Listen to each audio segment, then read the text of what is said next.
Bonjour et bienvenue dans cette saison hors-série d'Amis consacrée à une des plus grandes sagas cinématographiques de tous les temps, Twilight. Salut, moi c'est Marie, et les histoires d'amour entre des lycéennes mal dans leur peau et des mecs qui ont l'âge d'être en EHPAD, moi ça me rend toute chose. Et moi c'est Anaïs, et j'ai trop envie d'avoir mon propre loup-garou. Oh non. Comme animal de compagnie. Cette semaine, il fait chaud, et pas uniquement parce que Jacob et Edward ont enfin dévoilé leurs abdos.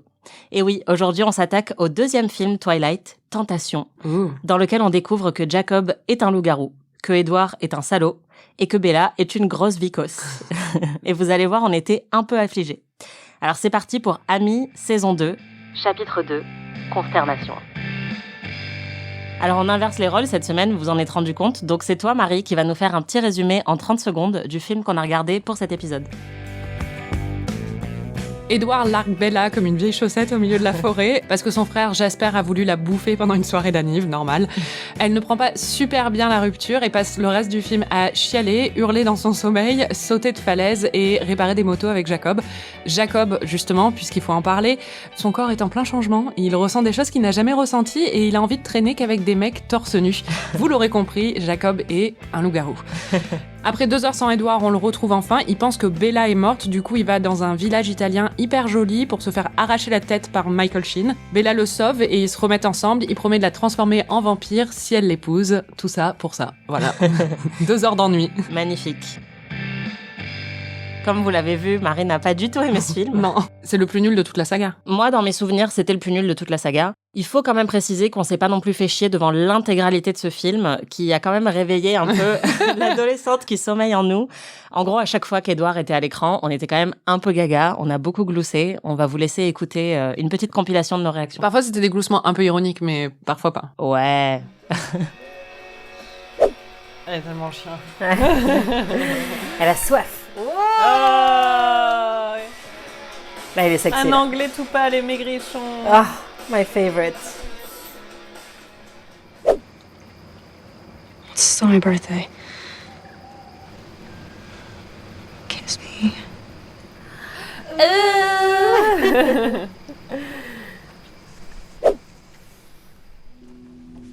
Oh, here will I set up my everlasting Oh là là, c'est un poète, putain. Eyes take your last. Arms take your last embrace. And lips, know you the doors of breath. Seal with a righteous kiss, a dateless bargain to engrossing death. Donc voilà, on est vraiment des neuneux de 12 ans, quoi. C'est ça, on a 15 ans. Mais en même temps, il faut l'avouer, Edward est assez cool dans ce film. Déjà, pour resituer, la première scène que vous avez entendue, c'est quand il débarque avec ses lunettes de soleil sur une petite musique un peu cool. Faut avouer que c'est assez stylé. Bah oui. Et ensuite, il est en classe et en fait, le prof lui demande de réciter un poème. Et comme Edward a fait le lycée 150 fois, il connaît les poèmes par cœur. Et donc, il se met à réciter un poème et là, toutes les meufs de la classe sont complètement gaga. Je crois que c'est un monologue de Roméo et Juliette, encore mieux, tu vois. Ouais, on a une petite référence à Roméo et Juliette qui est évidemment une histoire d'amour maudite, donc Bah pas que ça, n'a pas en été plus. placé par hasard. C'est-à-dire que la fin de Roméo et Juliette, spoiler alerte, c'est Roméo qui pense que Juliette est morte et qui du coup va se suicider à cause de ça, ou c'est l'inverse? Non, je crois que c'est ça. Je sais plus. Mais enfin bon, bref. Et là, à la pas fin, lu Roméo et Juliette, nous on n'a pas le bac. mais à la fin de ce film, il y a Edward qui pense que Bella est morte et qui est prêt à se sacrifier aussi. Donc il y a un espèce de petit parallèle, tu vois. Il y a un thème, il y a des références. Ouais, tout à fait. Il y a quand même un gros problème avec ce film. Il y en a plus d'un. Ouais, voilà, il y en a plus d'un, mais pour moi, ce qui fait que c'est sans doute le moins bon de la saga, c'est parce que il est extrêmement focalisé sur Jacob. Comme vous l'aurez compris, on n'aime pas trop ce personnage. D'ailleurs, on va entendre un peu nos réactions à chaque fois qu'il est à l'écran. Ça fait mal. Oh, il a toujours la perruque. C'est bien, hein, t'as 2 creeps qui sont amoureux de toi. Il est horrible. Ouais, il est horrible. Non mais ses cheveux, mais c'est pas possible. On C'est dirait horrible. Alanis Morissette, quoi. C'est clair. Marie, pourquoi est-ce qu'on n'aime pas Jacob comme ça? Parce qu'il est naze. C'est un peu le genre de mec que tu trouves beau quand t'as 11 ans. Exactement. Mais il a vraiment une tête très enfantine. Et en plus, pendant la moitié du film, il a une perruque horrible. Vraiment, le budget est allé tout dans les effets spéciaux, rien dans la perruque. Et donc, pour ça, on a un peu du mal à à être attirée par lui, je pense, et c'est tout son intérêt, c'est qu'il est censé être un love interest pour elle et est censé un peu compliquer sa relation avec Edward en étant un peu le rival. Et donc on n'y croit pas trop. Et puis en plus il est juste chiant, quoi. Enfin, je sais pas, leurs conversations servent à rien. Mais après, bon, Edward est chiant aussi, mais Edward c'est un vampire, donc il est cool. Mais lui vraiment, c'est un espèce d'ado un peu en pleine, qui est en train de découvrir sa puberté, parce que c'est ça, là, un peu la métaphore, j'imagine, des loups-garous, quoi. Il découvre son corps et ses pics d'hormones ou je sais pas quoi. Mais du coup, il est vraiment complètement amoureux d'elle et c'est pas très intéressant en fait. Ils font que parler de voitures et de motos. On a vraiment des scènes très longues où ils parlent de comment réparer une voiture. Enfin, ça n'a vraiment aucun intérêt. Le plus gros problème pour moi, c'est que Taylor Lautner a vraiment pas le charisme et le magnétisme de Robert Pattinson en fait. Ah non, et même le jeu, pas à la quoi. hauteur. Ouais, voilà, parce qu'on c'est s'est ça. beaucoup moqué de Kristen Stewart et Robert Pattinson, mais leur carrière a prouvé qu'ils étaient très bons. Et même dans le film, ils sont assez bons. Ils ont juste un matériel ridicule avec lequel travailler. Mais Taylor Lautner, vraiment, il est pas bon, quoi. Non, c'est ça. Il est pas très bon. Il a aucun charisme. Enfin, quand il est à l'écran, on s'endort, quoi. C'est vrai que c'est vraiment le gros problème avec ce film pour moi, c'est que non seulement c'est très focalisé sur Jacob, mais en plus, Edward disparaît pendant une grosse partie de l'intrigue. Non, mais il ne se passe rien, surtout. C'est-à-dire qu'au début, il la largue et après, on passe le reste du film à juste la voir pleurer et sauter de falaise. Et elle saute d'une falaise une fois, hein. Mais et jusqu'à la fin, il ne se passe rien. Il y a aucune propulsion narrative dans le film, il y a aucun rebondissement, il ne se passe absolument rien. Moi, je trouve pas. Moi, je trouve qu'il y a quand même tout le développement avec Jacob qui t'a pas plu, mais en vrai, il se passe quand même quelque chose. Et puis, pour moi, on la voit justement devenir un peu accro au danger. J'avais jamais ressenti ça. Oh, c'est la meilleure. Tu te shootes à l'adrénaline maintenant, c'est cool. Fais de l'alpinisme, d'accord? Ne monte pas sur la moto du premier loser que tu croises. C'est dingue. On la voit essayer de se remettre de sa rupture, donc c'est peut-être moins attirant que de la voir tomber amoureuse d'un vampire, mais je trouve pas non plus qu'il y a pas du tout d'action. Et moi, ce que j'ai bien aimé dans le film, c'est que justement, il fait un peu teen movie, c'est-à-dire qu'on la voit aller à un date avec Jacob et un autre mec du lycée qui est amoureux d'elle, et elle est un peu coincée entre les deux, et ils ont tous les deux la main tendue, et ils espèrent qu'elle va leur tenir la main pendant le cinéma. Enfin, c'est vraiment, pour moi, un film où il y a moins d'enjeux très très forts de vie et de mort, ça c'est sûr, mais après, je trouve quand même qu'il se passe des choses, juste des choses qui sont normales pour une vie adolescente, quoi. Oui, mais bon, enfin, je veux dire, si tu filmais ma vie adolescente à l'époque, ce serait pas très intéressant non plus, quoi. Oui, mais là, pour le coup, c'est pas la vie d'une adolescente Oui, normale. d'accord, il y a c'est des la loups-garous, vie, mais bon, voilà. je veux dire, c'est juste... Je te trouve un peu dur avec ce film. Après, c'est vrai qu'on s'est un peu ennuyé. Pour moi, c'est vraiment parce que Robert Pattinson n'est pas là et que, du coup, on se retrouve à regarder un début de romance qui n'est pas intéressant parce que Bella et Jacob, ça fonctionne pas. Déjà, en regardant le film, d'ailleurs, tu as dit à plusieurs reprises que tu trouvais ce film très chiant. Putain, c'est chiant là. Ça, en 3 secondes, ils auraient dû l'établir, quoi. On n'a pas besoin de 10 minutes de ça, quoi. C'est vrai. Mais en fait, tout ce film, c'est ça. Ouais, voilà, c'est ça. Tout ce film, elle chiale et après, elle saute de falaise pour le voir. Vraiment, on a besoin de cette scène-là. On a besoin de rien dans ce film. Ramenez-moi lui qui la renifle et a envie de la tuer, quoi. C'est clair. Je sais pas, moi. Et un peu de baseball et c'est bon, on est bien, quoi. Oh là là. Ouais, je me souviens du Quel montage. ennui, quoi. Montage moto. On n'est même pas à la moitié. Hein. Il reste encore. On est à un quart, Anaïs. Parce qu'en plus, Marie n'arrête pas de regarder le curseur pour savoir où on en est dans le film parce qu'elle aime se faire du mal et voir qu'il reste encore une très longue durée. Donc, je pense que ça n'a pas aidé. Moi, je pense que le pire, c'est quand même le fait qu'on entend en voix off Bella qui écrit des emails à la sœur d'Edouard en permanence. Alice, je l'ai vu. Je suis peut-être folle, mais peu importe. S'il me faut affronter le danger pour le voir, je n'hésiterai pas. Et au début, je disais, mais on l'entendait en voix off et je disais, mais elle lui écrit dans sa tête ou quoi? Et Marie dit oui, oui. Et 5 secondes plus tard, on la voit, en fait, elle est en train d'écrire un mail sur Yahoo. Donc non, elle écrit de manière pas métaphorique, en fait.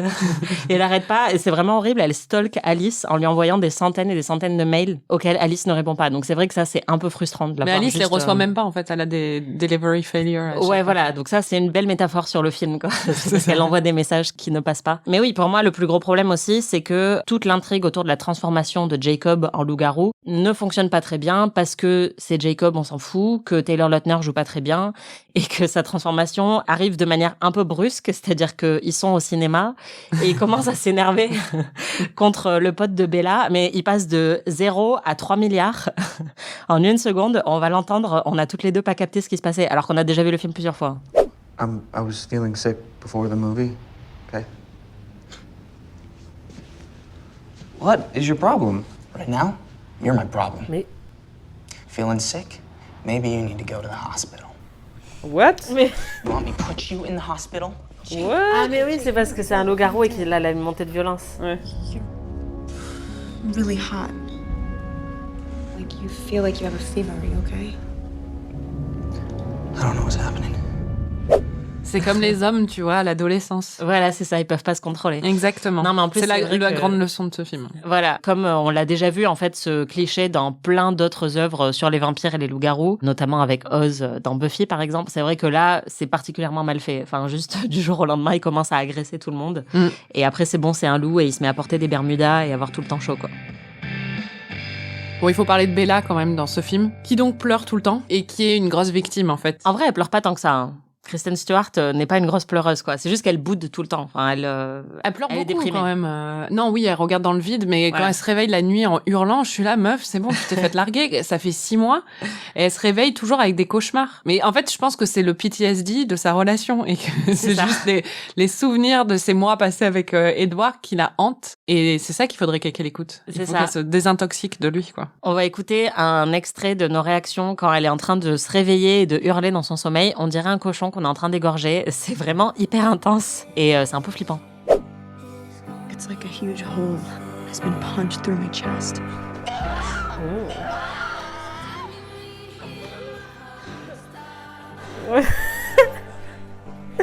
C'est trop émo, quoi. Non mais... Meuf, promets-toi, même moi je suis pas comme ça, quoi. Un peu de fierté. Non mais on dirait que c'était une junkie depuis 10 ans et qu'elle est en train de se sevrer, quoi. Non mais c'est clair. The pain is my only reminder that he was real. That you all were. Dès le début du film, il y a un truc qui va pas. Déjà, elle a peur de vieillir parce qu'elle a 18 ans. Ouais. J'avais envie de lui dire, meuf, attends d'en avoir 30 et de faire un test de niveau ovarien et tu verras ce que ça fait.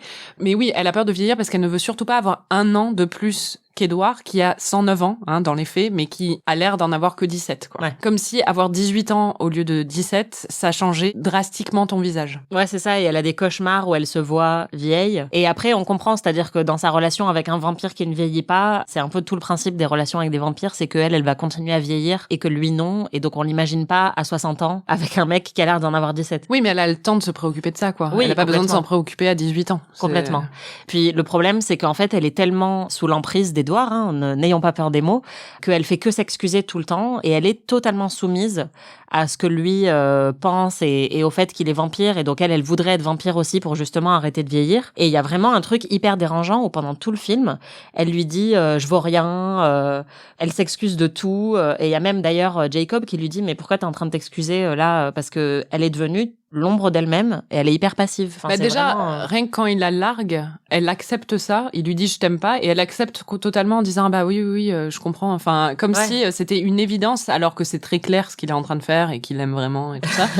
Mais elle a tellement pas confiance en elle, elle se dévalorise tellement qu'elle est complètement, elle s'auto-flagelle en fait et elle est, elle a une position de victime pendant tout le film. C'est hyper pénible à regarder, quoi. Après, moi, ce que je me suis dit en le regardant, c'est que j'aurais gobé ça si j'avais vu ce film à 14 ans, parce que ça représente vraiment bien le peu d'estime de soi que peuvent avoir certaines adolescentes, tu vois, à cet âge-là. Et clairement, quand elle se fait larguer, elle se dit, ah bah oui, c'est logique parce que je suis une pauvre merde, quoi.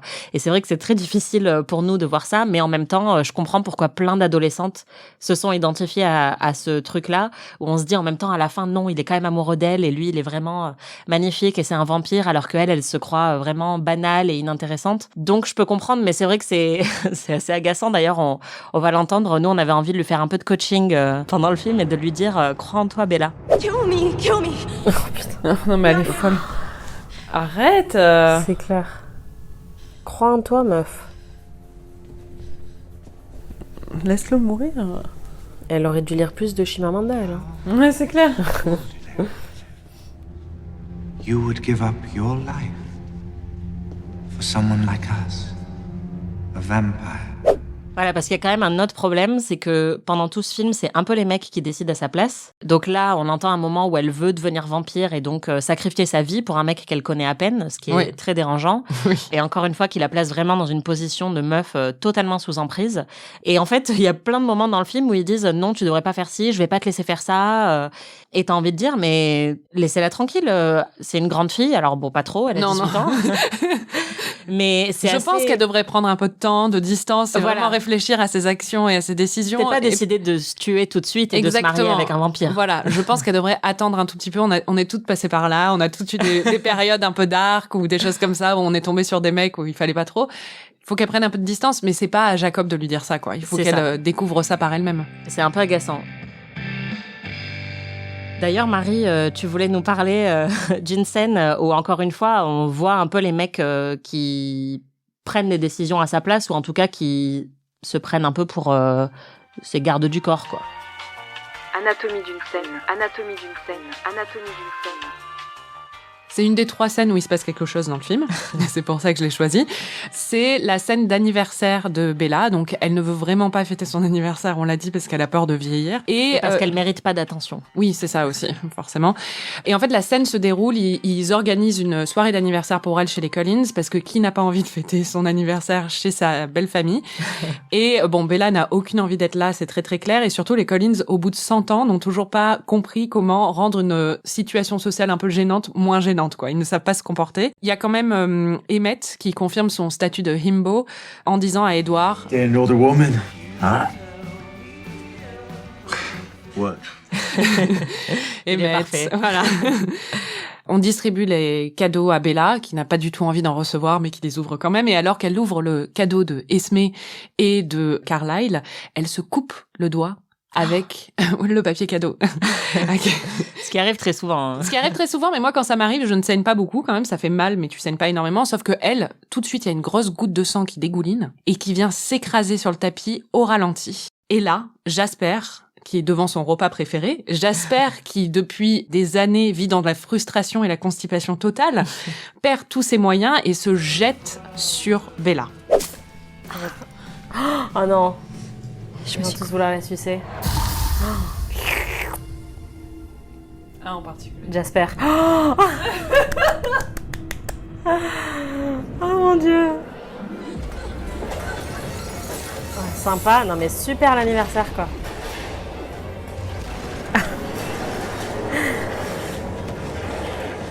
Jasper il court vers Bella comme il courait vers une poignée de pruneaux quoi.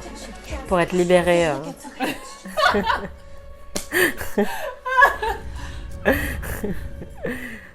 La scène sert en une demi-seconde à transformer un état où ils s'entendent tous plus ou moins bien à un moment où on comprend en fait que bah oui, ce sont tous des serial killers en puissance et ils ont tous tué quelqu'un à un moment dans leur vie quoi. Donc au cas où on l'aurait oublié, mais surtout moi je veux interrompre cette description pour parler d'une question qui me taraude quand je regarde cette scène. Si Jasper réagit comme ça, perd tout contrôle en sentant une goutte de sang, comment fait-il pour se contrôler quand les filles ont leurs règles au lycée? Comment est-ce qu'ils font tous en fait pour se contrôler quand Bella a ses règles aussi?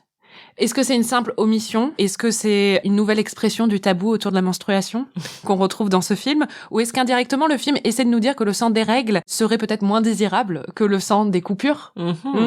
Eh ben, écoute, j'ai fait mes recherches, je suis allée sur Reddit, et apparemment, Stephanie Meyer a parlé de ça. Elle a affirmé que le sang des règles attirait moins Edward parce que c'est du sang mort, je cite.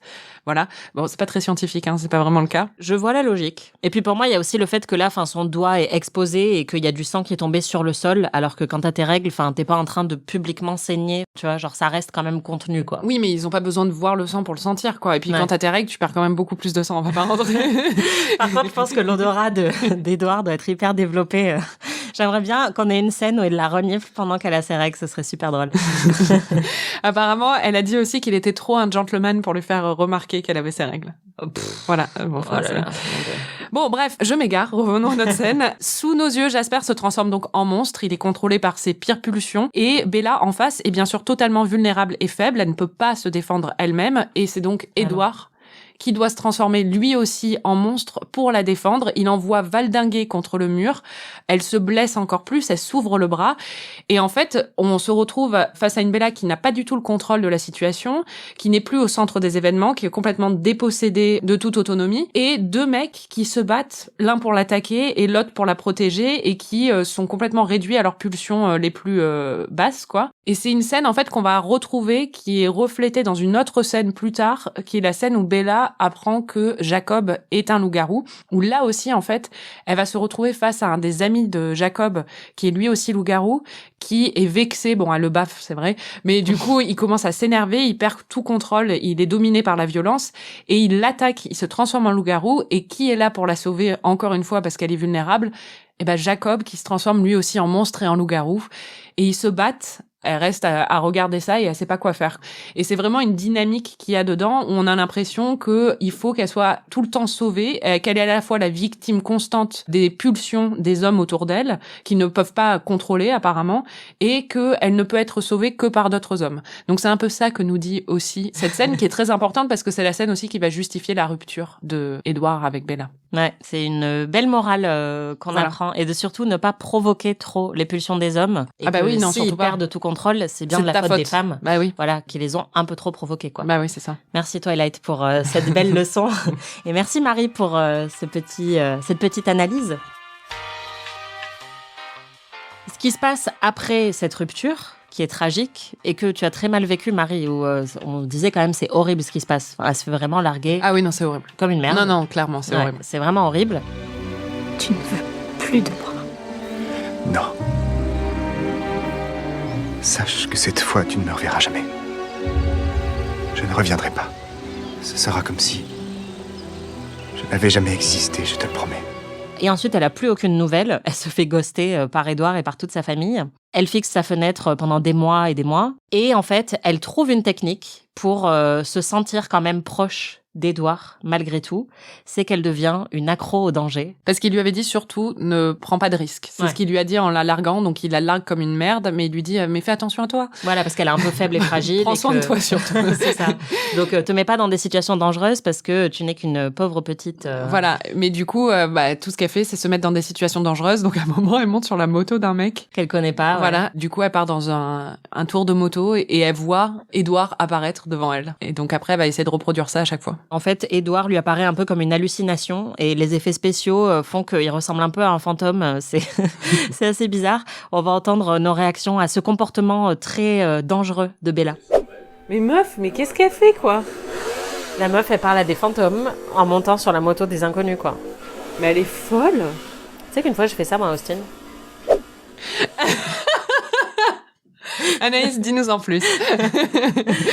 Non, mais il m'est arrivé de monter à l'arrière d'une moto d'un biker que je connaissais pas à Austin. C'était un festival de bikers et il fallait absolument que je me rende quelque part. Est-ce que tu voulais voir Edward aussi dans tes... Tu avais un ex que tu voulais expurger J'avais un besoin d'adrénaline très fort et donc je me suis dit qu'en montant à l'arrière de la moto de cet inconnu, j'allais voir mon ex. Non, pas du tout, mais en vrai, c'était un mec hyper sympa et il m'a dit « Bah ouais, vas-y, monte » et il m'a amené là où je voulais aller.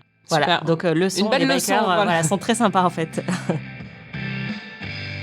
Le problème avec ça, c'est que du coup, on en arrive au moment où elle saute d'une falaise. Comme tu l'as dit, ça aussi, c'est quand même une des grosses séquences d'action du film. Tout à fait. Elle s'inspire des loups-garous, des potes de Jacob, qui sautent tous de la falaise pour le fun. Oui, sauf que c'est des loups-garous, donc ils ont des pouvoirs un peu spéciaux, quoi. Voilà, et que leur corps est très très chaud. Oui, donc, ils ont tout le temps chaud. Ils sont moins sensibles à la température très froide de l'eau. Et donc elle saute, sauf que cette couillonne, une fois à l'intérieur, il y a des vagues, et donc elle se fracasse la tête contre un rocher. Ce qui se passe, c'est que Alice voit le futur, et elle pense voir que Bella va mourir. Mais Bella va être sauvée in extremis par Jacob, et le problème, c'est que les visions d'Alice ne peuvent pas inclure Jacob, parce que Jacob est loup-garou, donc elle ne le voit pas. Voilà. Il a une sorte de paratonnerre anti-vampire. Voilà. Et donc, Alice arrive de l'Alaska tout de suite pour voir si Bella est toujours en vie. Elle se rend compte que Bella est toujours en vie, sauf que Edward, qui était au Brésil en attendant, apprend par Rosalie que Alice pensait que Bella était morte. Et du coup, il l'appelle chez Bella, il demande Charlie et il tombe sur Jacob, qui lui dit « Charlie n'est pas là, il prépare des funérailles ». Et du coup, Edward pense que Bella est morte. Tout à fait. Et ça nous mène à la fin de ce film... Le seul moment intéressant. Je sais pas. Enfin, moi, perso, c'est pas ma partie préférée. Mais en gros, ça nous amène dans cette ville italienne dont tu parlais au début dans ton résumé. Très jolie, on dirait le Luberon. Très sympa. Et donc, c'est chez les Volturi. Oui. Alors, les Volturi, Marie, qui sont-ils? Quels sont leurs réseaux? Explique-nous un peu ce qu'est cette secte des Volturi. Eh ben, écoute, c'est la famille royale des vampires. Et donc, c'est eux qui décident des règles des vampires. Donc, ils sont très, très, très, très, très vieux. Ce qui est un peu sous-entendu, je crois, c'est qu'ils datent un peu de la Renaissance ou un truc comme ça, quoi. Enfin, oui, parce qu'ils ont des petites rouflaquettes. Ouais, et puis ils sont en Toscane. En redingote et tout. Puis ils vivent en Toscane et ils vivent dans un espèce de grand palais où on se dit les gens de la ville ne savent pas qui y a dans ce palais. Enfin bon, c'est un peu bizarre. Mais du coup, ils établissent les règles du monde des vampires et c'est eux qui peuvent tuer aussi un vampire. Et en fait, certains vampires vont pour demander la mort, ils vont demander aux Volturi de les tuer parce qu'ils peuvent pas être tués très facilement. Tel est leur fardeau à porter. C'est ça. Et donc, Édouard, comme il pense que Bella, l'amour de sa vie, est morte, même s'il l'a larguée comme une vieille chaussette et qu'il l'a fracassée contre un mur voilà. 1 heure plus tôt. Tel Roméo. Voilà, décide de se laisser mourir. Donc déjà, il arrive, il est tout pâle, tout maigrichon. Non, mais ça, tu crois que c'est parce qu'il s'est laissé... Mais non, il a ses lèvres, il a plus de rouge à lèvres. Oui, il a les d'accord. lèvres toutes rachitiques. Là, on sent que vraiment, il a pas mangé depuis très longtemps. Il demande aux Volturi de le tuer. Les Volturi refusent. Et du coup, pour les provoquer, pour qu'ils le tuent, il va aller au soleil devant tous les gens de la ville. Parce que le grand truc des Volturi, c'est qu'il faut surtout pas trahir le secret des vampires auprès du monde extérieur, quoi. Et donc, lui, il va faire ça parce qu'il brille au soleil, rappelons-nous. Et les gens vont se dire, c'est hyper bizarre, ce mec brille au soleil. Voilà, exactement. Ça doit vouloir dire que c'est un vampire. Moi, si je vois un mec qui brille au soleil, jamais je penserais que c'est un vampire. Moi, je me dirais, il a mis un gloss un peu, tu sais, les trucs clairs, ce qu'on avait dans la jeunesse. Ouais, c'est ça, genre, il revient de la Pride. Je sais pas, Mais du coup, Bella, elle apprend ça, il va se sacrifier, quoi, parce qu'il va aller au soleil et il va être exposé. Donc, sans crème solaire. Voilà. Et Bella arrive, elle est emmenée par Alice et elle court. C'est une super scène. Ouais, c'est une très bonne scène. Elle traverse la place en courant et tout ça. Elle traverse une fontaine parce qu'elle a pas le temps de contourner la fontaine, donc elle court dans l'eau. Elle le rejoint et elle l'embrasse et lui, il pense qu'il est mort. Il dit « Oh, ça y est, je suis mort, je suis au paradis. Ouais. » Et en fait, elle lui dit « Non, t'es pas mort, t'es avec moi. » Et il se roule des pelles. Je ne peux vivre dans un monde où tu n'existes pas. Mais tu as dit... J'ai menti. Il le fallait. Pourtant, tu m'as cru sans hésiter.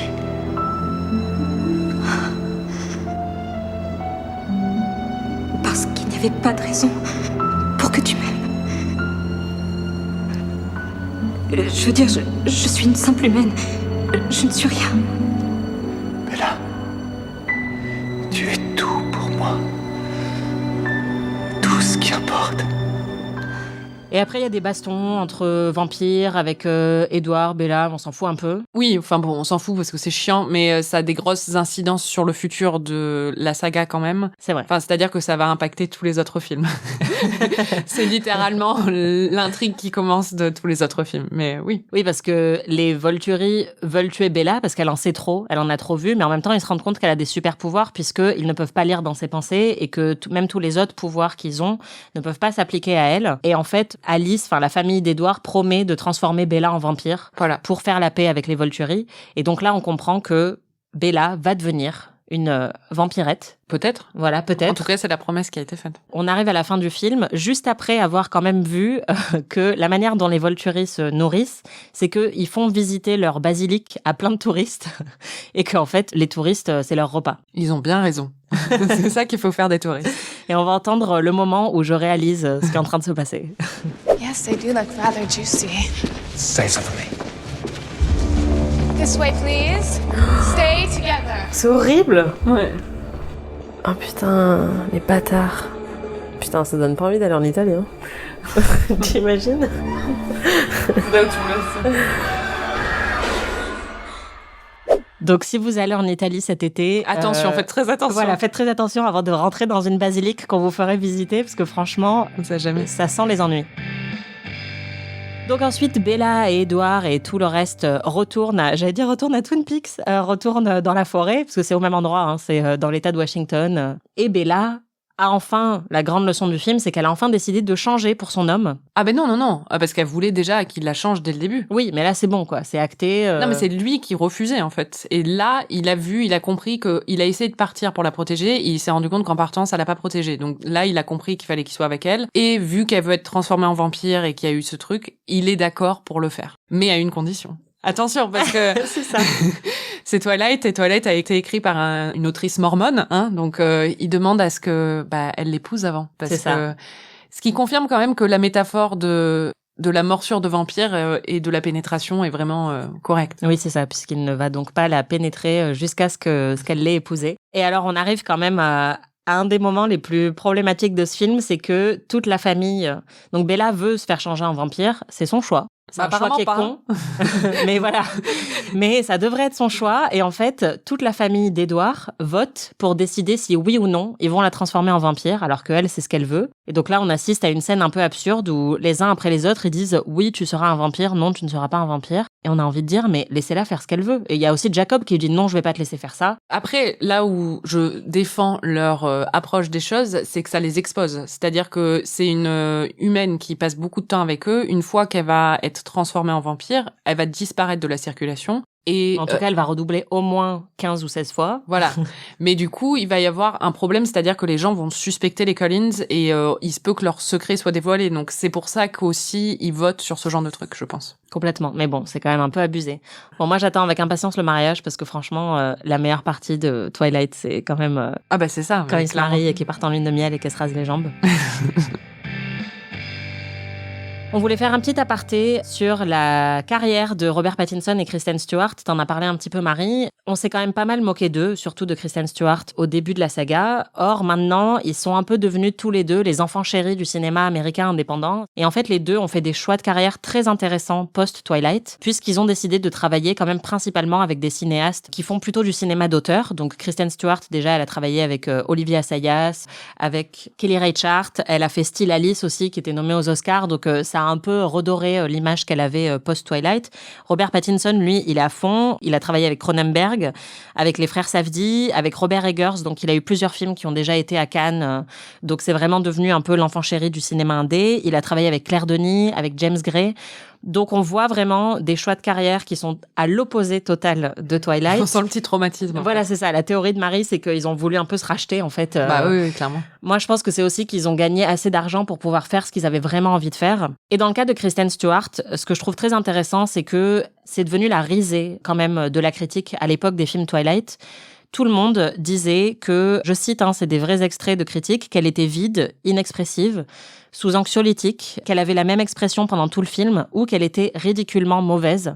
Or, quand on regarde Twilight aujourd'hui, moi, je trouve pas du tout que ça correspond à ce qu'on en a dit. C'est juste que son personnage est pas très intéressant, quoi. C'est ça, mais en fait, c'est le jeu de Kristen Stewart et c'est vraiment, en fait, un certain sexisme qui s'est exprimé dans les critiques à l'époque. Et j'avais écrit un article là-dessus, j'avais parlé à certaines spécialistes qui m'avaient expliqué aussi que, en fait, Kristen Stewart a un jeu qui, au final, est assez typiquement masculin. C'est-à-dire qu'elle a un jeu très intériorisé. Or, on attend souvent des actrices que leur jeu soit très expressif dans les émotions. C'est-à-dire qu'elles ont le sourire à 1000 watts de Julia Roberts, que quand elles pleurent vraiment, etc., qu'elles sont très intenses, en fait, dans la démonstration des émotions. Or, Kristen Stewart, à part quand elle crie dans son sommeil, est quand même très gardée. Elle a un jeu qui est très intérieur. Et moi, quand je la vois maintenant dans des films qui correspondent beaucoup plus à son jeu, dans des films où elle a un jeu très intérieur, des films indés, je trouve que là, pour le coup, c'est une excellente actrice et on voit qu'elle a juste trouvé des projets qui lui correspondaient peut-être mieux que Twilight à l'époque. Mais voilà, quand on voit des mèmes sur Internet de Kristen Stewart qui a toujours la même expression selon qu'elle soit heureuse, triste, angoissée, etc., ça reflète quand même un certain sexisme de l'époque, d'autant plus qu'elle avait quand même 17 ans à l'époque où elle a commencé Twilight. Donc elle était vraiment très très jeune, elle voulait pas du tout rentrer dans le jeu de la promo à l'époque, elle était très peu souriante sur les photos, et très peu souriante dans le film aussi, et en fait elle est devenue un peu la risée notamment de Perez Hilton qui faisait des montages photos sur elle, qui disait tu veux pas sourire, pourquoi tu tires tout le temps la gueule, et ça on le sait c'est quand même quelque chose d'extrêmement sexiste. Donc voilà, je voulais un peu rétablir la vérité et la justice pour Kristen Stewart qui n'a vraiment pas eu les critiques qu'elle méritait à l'époque et qui franchement fait un très bon boulot dans ses films.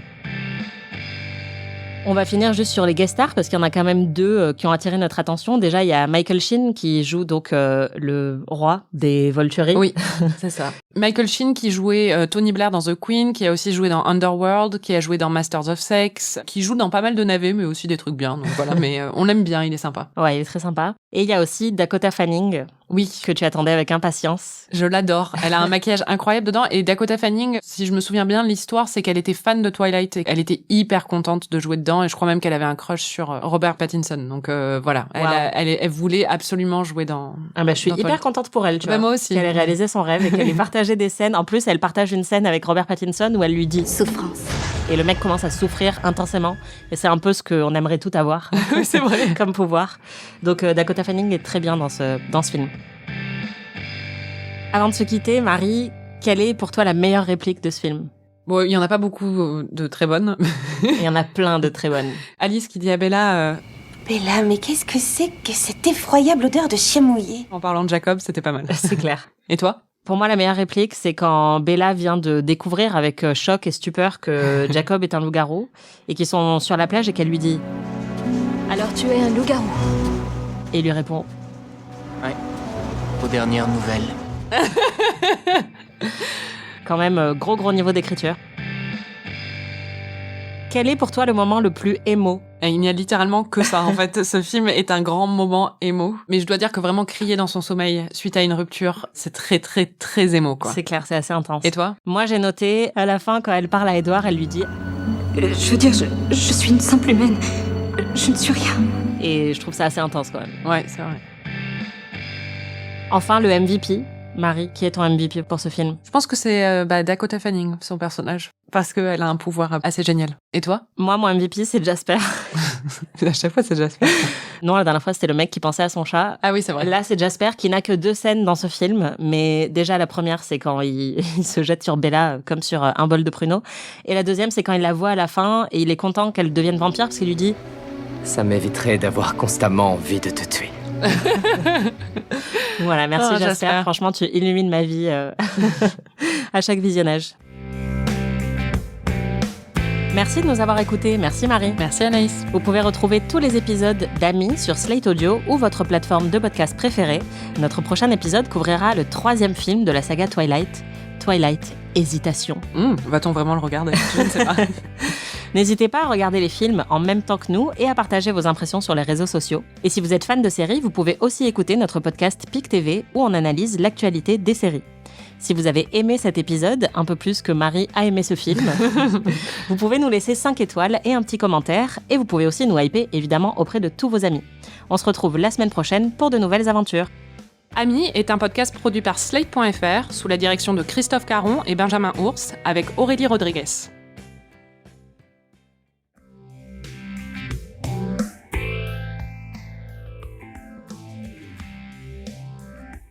Et pour finir, notre nouvelle tradition pour ce hors-série, ce ne sont pas des notes, mais un petit bonus à base d'extraits de notre visionnage. Profitez bien. These violent delights have violent ends. Oh, comme dans Westworld. And triumph die, like fire and powder. Ah, la pop culture aux États-Unis, on dirait qu'ils ont genre 2 poèmes, quoi. C'est clair. Moi aussi, j'ai peur de vieillir. Tu pleures ? Non, je pleure pas, j'ai le nez bouché. Non, mais là, je veux pas pleurer, sinon...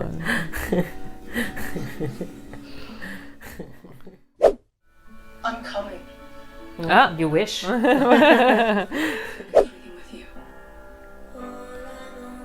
Mais elle lui écrit dans sa pensée ou quoi ? Oui. Ah non, c'est trop vrai.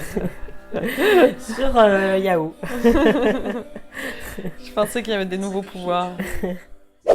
La meuf habite dans une ville qui s'appelle Fourchette, quoi. C'est dur. C'est clair. Si tu entends les Cullen jouer au baseball, c'est trop fort. Mais par contre, les loups-garous qui défoncent la moitié de la forêt, ça, y a pas de souci. Mais il pue le chien. Tu pues le chien, tu pues le chien. C'est vraiment maltraitance, le film, quoi. Ouais, en plus, c'est vraiment genre... on peut pas se contrôler, on est comme ça, quoi. Ouais. Maltraitance, le film. En fait, c'est des néo-nazis, les Cullen. C'est clair. C'est ça leur vrai secret. Ils sont végétariens, mais putain. C'est clair. Je trouve ça hyper glauque quand même. Que pour un mec qu'elle connaît depuis genre 1 an. Elle sacrifie sa vie? Ouais. Bah oui. Non, en vrai, elle aurait juste dû se faire sauter, un peu mordre, et puis c'est bon. C'est ça. Ouais, comment un vampire ça peut bander puisqu'ils n'ont pas de sang?